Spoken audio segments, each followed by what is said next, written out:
மூன்றாவது, பரத்திலிருந்து வருகிற ஞானம். வேதம் சொல்லுகிறது, பரத்திலிருந்து வருகிற ஞானமோ முதலாவது சுத்தமுள்ளதாயும், பின்பு சமாதானமும் சாந்தமும் இணக்கமும் உள்ளதாயும், இரக்கத்தாலும் நற்கனிகளாலும் நிறைந்ததாயும், பட்சபாதமில்லாததாயும் மாயமற்றதாயும் இருக்கிறது. யாக்கோபு 3:17.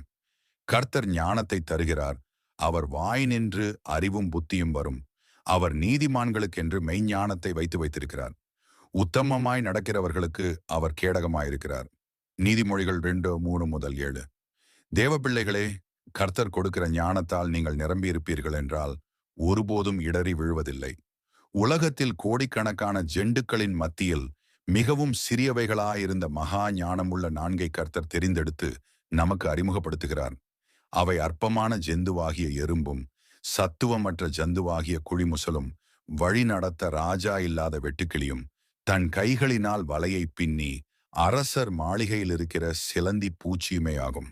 அவற்றை குறித்து சற்றே நாம் தியானிப்போம். தொடர்ந்து என்னை பின்பற்றுங்கள்.